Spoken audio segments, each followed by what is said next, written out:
बिस्मिल्लाहिर्रहमानिर्रहीम। दुरूद व सलाम मोहम्मद वाले मोहम्मद पर। अस्सलाम वालेकुम। My name is Ali Raza. जैसा कि आपको पता है कि हमने 10th क्लास का कंप्यूटर का सेकंड चैप्टर स्टार्ट किया हुआ है। पिछले लेक्चर तक हम देख चुके थे, GW बेसिक के बारे में हम पढ़ रहे थे। तो हम चलते हैं हम अपने आज के इस टॉपिक की जानिब। आज के टॉपिक में हम पढ़ेंगे करैक्टर सेट ऑफ बेसिक। कुछ बेसिक लैंग्वेज के जो करैक्टर होते हैं वो किस तरह से वर्क करते हैं। जब हम कोई भी प्रोग्राम GW बेसिक में लिखते हैं, बेसिक लैंग्वेज जो सी है, जब हम उसमें लिख रहे होते हैं तो उन करैक्टर की क्या क्या खसूसियात होती हैं वो हम देखते हैं कि इन करैक्टर के जो एक पूरा सेट है उसके अंदर उसकी क्या क्या परफॉर्मेंस होती है और वो कैसे परफॉर्म करता है। सबसे पहले लिखा हुआ है defined by language. Language in जो उनसे करैक्टर होते हैं, लैंग्वेज ने इनको डिफाइन करना होता है। GW बेसिक में लैंग्वेज ही डिफ़ाइन करती है कि जो मैंने वेरिएबल या कांस्टेंट जो यूज़ करने हैं उनसे मैंने क्या काम लेना है, जो मैंने फंक्शन बनाने हैं उनसे मैंने किस तरह की वर्किंग लेनी है। हर लैंग्वेज के अपने रूल होते हैं, हर लैंग्वेज की अपनी लिमिटेशन है, हर लैंग्वेज जो से है अपने एल्गोरिथम के अकॉर्डिंग ही वर्किंग कर रही होती है। इसी तरह GW बेसिक क्या करती है, डिफाइन बाय लैंग्वेज। इसी तरह दूसरा क्या है, वैलिड टू यूज़। ये जो उनसे करैक्टर होते हैं इनको कहीं भी आप यूज़ कर सकते हैं, ये वैलिड होती है, आप इनको जहाँ मर्जी चाहे अपने प्रोग्राम में यूज़ कर सकते हैं। हम देखते हैं कि ये करैक्टर बेसिकली हैं कौन कौन से। बेसिकली जो है वो 3 किस्म के हमारे पास होते हैं। सबसे पहला कौन सा है हमारे पास, अल्फ़ाबेट्स। अल्फ़ाबेट्स बचपन से लेके नर्सरी क्लास से लेके अभी बच्चा स्कूल जाता भी नहीं है तो उसको अल्फ़ाबेट्स हम सिखाना शुरू कर देते हैं। अल्फ़ाबेट्स आप सबको पता है, अल्फ़ाबेट्स क्या होते हैं, ABC, जिसको आप अपनी ज़ुबान में ABC बोलते हैं, वो अल्फ़ाबेट्स होते हैं। करैक्टर में इसमें क्या सबसे पहले अल्फ़ाबेट्स कौन कौन से आएंगे इसमें, जिसको हम कैपिटल ABC और स्मॉल ABC कहते हैं, वो दोनों जो उनसे अल्फ़ाबेट्स हैं वो इसमें शामिल होते हैं। प्रोग्रामिंग की लैंग्वेज में इनको अपर केस और लोअर केस कहते हैं। कुछ जो सी लैंग्वेजेस हैं वो अपर केस और लोअर केस के दरमियान एक ह्यूज डिफरेंस रखती हैं। यानी अगर आपने कैपिटल A लिखना था, स्मॉल A लिख दिया, तो कुछ लैंग्वेजेस ऐसी हैं जो कि केस सेंसिटिव होती हैं। वो केस सेंसिटिव होने की वजह से इन दोनों स्मॉल A और कैपिटल A के दरमियान वो डिफरेंस क्रिएट करते हैं। इसी तरह कुछ लैंग्वेज होती हैं जो जिनको केस सेंसिटिव बोला जाता है। जो हम अल्फ़ाबेट्स जब उनको देते हैं तो वो देखती हैं कि ये अपर केस में आया या लोअर केस में आया। सेकेंड थिंग हमारे पास क्या है, न्यूमेरिक करैक्टर। न्यूमेरिक करैक्टर भी वही करैक्टर हैं जो हम बचपन से ही पढ़ते आ रहे हैं। न्यूमेरिक वैल्यूज़ जिनको हम बोलते हैं, ये 0 से लेकर 9 तक जितनी भी हमारे पास वैल्यू हैं, 0 1 2 3 4 5 6 7 8 9, ये सारी की सारी हमारे पास जो वैल्यूज़ हैं इनको हम न्यूमेरिक करैक्टर्स बोलते हैं। उसके बाद आ जाते हैं हमारे पास स्पेशल करैक्टर। कुछ स्पेशल कीवर्ड्स होती हैं, स्पेशल करैक्टर होते हैं, उनकी कुछ अपनी ही परफॉर्मेंस होती है, कुछ अपनी फंक्शनैलिटी होती है। उन हम स्पेशल करैक्टर्स को यूज़ करते हुए जो अकॉर्डिंगली उनको हमने वैल्यू असाइन की होती है, सिर्फ वही वर्क हम उनसे ले सकते हैं। कुछ स्पेशल करैक्टर्स होते हैं, हम देखते हैं कि वो स्पेशल करैक्टर्स क्या होते हैं। जैसे हमने पहले देख लिया कि अल्फ़ाबेटिक में हमारे पास ABC आती है, छोटी ABC भी और बड़ी ABC भी, इसको लोअर केस भी और अपर केस भी, कैपिटल ABC और स्मॉल ABC कहते हैं। न्यूमेरिक वैल्यू हमारे पास कौन कौन सी है, 0 to 9। अब हम देखते हैं कि हमारे पास जो स्पेशल करैक्टर हैं वो उन कौन कौन से हैं। तो आइए चलते हैं हम अपने स्पेशल करैक्टर की जाने। सबसे पहले ये साइन है हमारे पास इक्वल का।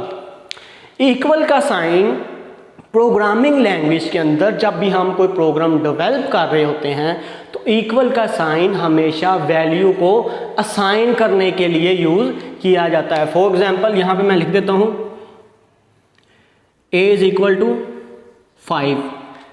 अब हमने क्या किया, यहाँ पे A को वैल्यू 5 असाइन कर दी है। अब A के पास जो वैल्यू है वो 5 है, A के अंदर 5 स्टोर है। किसी भी वैल्यू को असाइन करने के लिए हम ये वाला स्पेशल करैक्टर यूज़ करते हैं।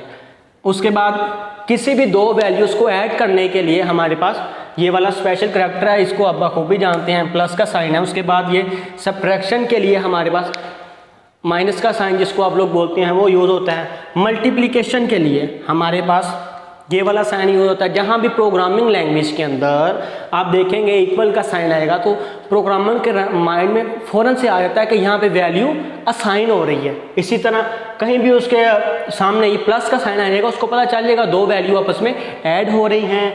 ये वाला साइन आता है उसको पता चल जाएगा अब यहाँ पे दो वैल्यू आपस में सब्ट्रैक्शन की तरफ जा रही हैं। अब यहाँ पे मल्टीप्लिकेशन का है। ये वाला जो किसी भी वैल्यूज़ की पावर्स के लिए यूज़ किया जाता है।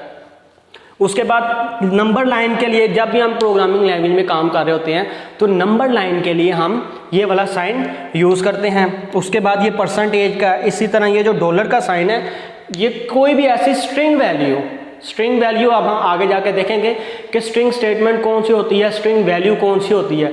कोई भी ऐसी वैल्यू जो स्ट्रिंग है उसके लिए हम ये वाला साइन यूज़ करते हैं। उसके बाद ये वाला साइन है जब एक ही लाइन के अंदर हमने दो स्टेटमेंट्स को यूज़ करना है तो हम इस साइन की मदद से अपने वो वर्किंग को कर सकते हैं। उसके बाद ये हमारे पास लेफ्ट पैरेंथेसिस, ये राइट, और किसी भी प्रोग्राम जो चल रहा है हमारे पास हमने उसको टर्मिनेट करना है तो उसके लिए हम ये वाला स्पेशल कीवर्ड्स यूज़ करेंगे।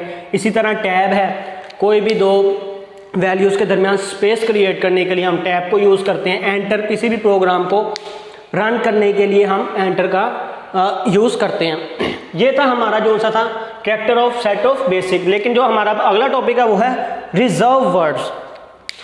रिजर्व वर्ड से आपके माइंड में फौरन से क्या चीज़ आती है? कोई ऐसी चीज़ जो पहले से रिजर्व हो चुकी है। ऐसी कोई भी चीज़ जो पहले से रिजर्व हो चुकी हो हम उसको दोबारा यूज़ नहीं कर सकते। क्यों? उस चीज़ को जो सा यूज़ था वो जिस मकसद के लिए बनी थी वो अब उसके लिए रिजर्व हो चुकी है। अब हम इसको दोबारा यूज़ नहीं कर सकते। क्यों?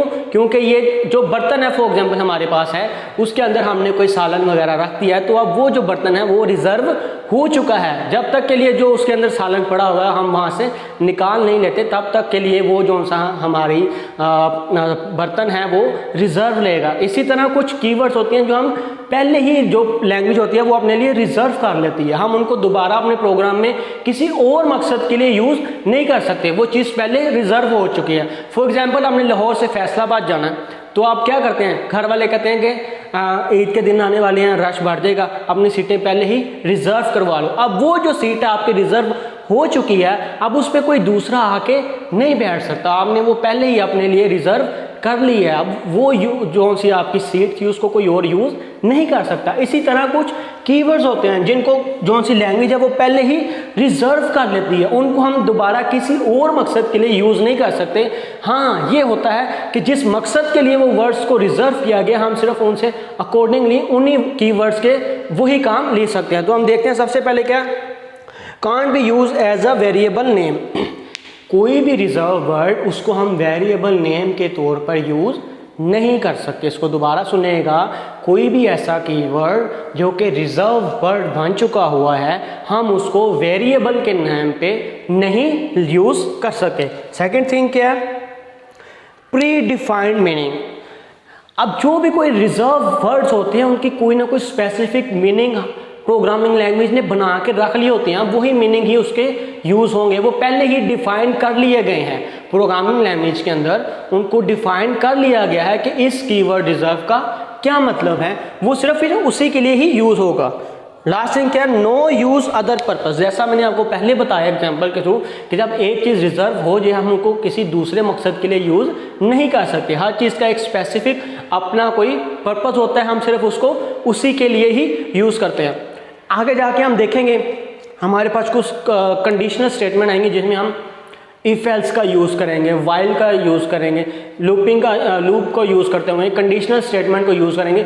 वो जी जो स्टेटमेंट होती हैं इफ एल्स वाली, इफ एल्स इफ, वो सारी की सारी रिजर्व कीवर्ड हैं। उनके अकॉर्डिंगली उनको हमने जो एक दफ़ा लैंग्वेज ने उनको जो काम असाइन कर दिया है अब उन्होंने वही काम ही करना है। फॉर एग्जाम्पल कंडीशनल स्टेटमेंट के लिए हम इफ एल्स का यूज़ करते हैं। हम अपने कोड में इफ एल्स को वेरिएबल के नाम के तौर पर यूज़ नहीं कर सकते। क्यों? क्योंकि इफ एल्स एक रिजर्व कीवर्ड है। सो डियर स्टूडेंट्स, आज के लेक्चर में हम अपने character set of basic language देखे और रिजर्व वर्ड्स के बारे में पढ़ा।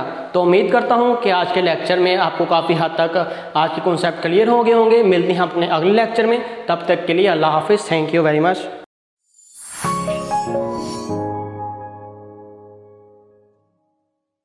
प्लीज़ हमारी वीडियोस को ज़्यादा से ज़्यादा लाइक करें, चैनल को सब्सक्राइब करें और लेटेस्ट अपडेट्स के लिए बेल आइकन को दबाना मत भूलें।